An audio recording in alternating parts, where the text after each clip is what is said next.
welcome back to your hour. Joining me now is Eric Litweiler from MHA, Mental Health, well, now I can't even say it. Mental Health Association of South Central Kansas. Thank Look you. at me stepping in. I know what I'm doing. You're a professional. That's right. So, what was it you wanted to talk about today? Well, so today I was thinking about, we're getting together with family over the holidays, or a lot of people will be anyway, and it struck me that this might be a good time to discuss a little bit just like family medical histories, family health histories, because so many issues, both physical illnesses and mental illnesses, really have pretty significant genetic and biological markers that often go from generation to generation.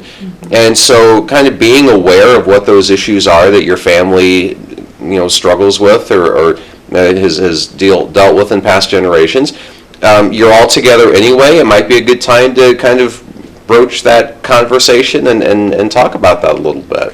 Well, when you stop and think about it, too, some people might have maybe a glimmer that maybe they have an issue. Sure.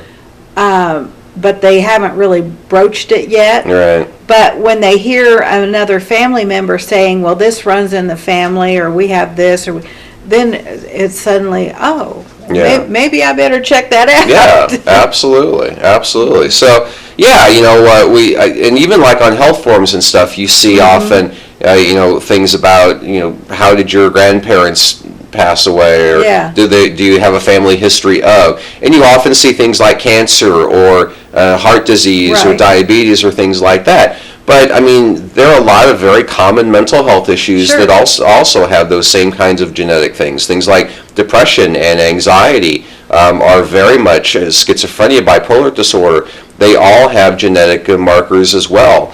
And so knowing those kinds of things about family health histories from a mental health standpoint can be very important and very helpful, because, often what happens, especially I think with mental illnesses, is that we don't really think about them until they start to show themselves, and then we maybe eventually go see a mental health professional, or maybe we don't, and those things just manifest for years after years after years, when if we had known 20 years earlier that, well, your grandfather, dealt with depression. He was never diagnosed, but I know from growing up with him that he did, and I live with depression as well. If I know that going in, I have the opportunity to talk to a mental health professional, say this is an issue with my family, and we can set up counseling schedules, we can talk about medications, we can even just talk about simple lifestyle decisions that I can make now to hopefully at least kind of push it back or keep it from happening and showing it all. But if I don't know that in advance, I'm just going to wait till I'm severely depressed, and now I have to go do all the treatment options when I could have prevented it maybe in the first place. Right. Well, and it makes a lot of sense. But a lot of times we don't want to talk about mental illness. That's exactly the problem. If we don't want to talk about it. It's if we push it under the rug, nobody will know.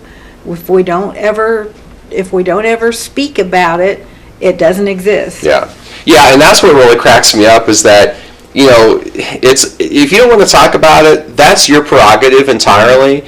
But if people think that not talking about it is going to keep it from happening, then I really have to question their intellect a little bit. I could avoid going to the doctor despite the fact that I have a football-sized lump in my leg, but whether or not it's cancer doesn't change just based on whether or not I know that it's cancer.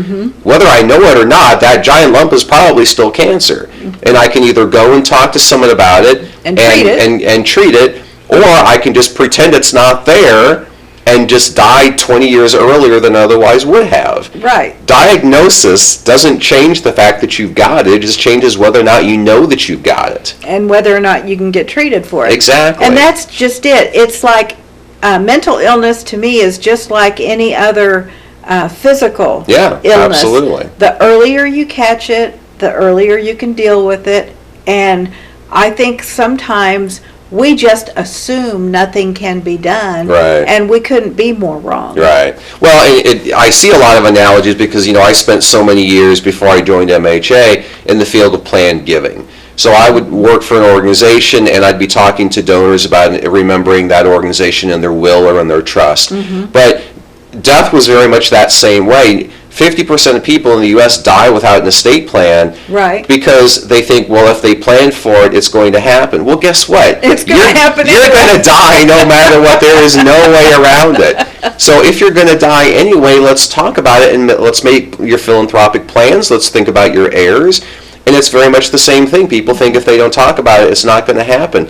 But, by far the most common mental health issues that we face in South Central Kansas, in Wichita, are depression and anxiety. That's true in Wichita, it's true in Kansas, it's true in the United States. They're both extremely common and regular types of disorders. And treatable. But that's the thing, they're also extremely treatable. And so if I know in advance that there is a history of depression in my family, then I can start thinking now about what I can do about it. And again, going back to my earlier point about lifestyle changes, there's a lot of very common and simple things that we can do, and we all know what they are logically. I mean, we all learn them in second grade. The posters lining the cafeteria, eat a balanced diet. Oh, yeah. We all saw the diagram of the plate with the vegetables and the meats and the whatever. Get moderate exercise, go out in the sun when it's nice, and take, or for that matter, in December when it's nice, if you haven't been outside recently. Moderate exercise, eating right, getting enough sleep, all those things that we were supposed to do anyway, and we've known since second grade, they're all very, very helpful for depression and anxiety as well. Well, they're helpful for a lot of things. Sure. They're helpful for diabetes, heart disease. And Absolutely. Those are just common sense things that none of us follow. But if we knew in advance that we were pre-inclined to have something like a depressive disorder, maybe we'd be able to make that lifestyle choice now and kind of get ourselves in the habit of getting enough sleep and eating right and getting moderate exercise. And now, instead of major depression when we're 40, maybe we're only talking about seasonal depression when we're 65. Yeah. We can push that back. We can make it less of an impact. But again, we're not going to do those things. We're not going to force ourselves to do those things if we pretend like it's not an issue in our family. Right.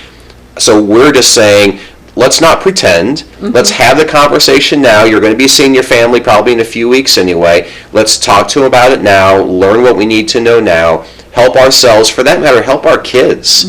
Depending on our age, I've got two young daughters. Right. I want to help them too. Well, and that's a big thing. And if you can't be open and honest amongst your own family, Right. you got big issues. That's exactly, and for those issues, MHA can help as well. But, either way, you need to have the conversation, and if you can't, you're right, we can help maybe with some family dynamics. Well, Eric, it was a real pleasure to have you here today. I appreciate it, Cheryl. And we'll be back with Dr. Charles, so stay with us. Okay. All right.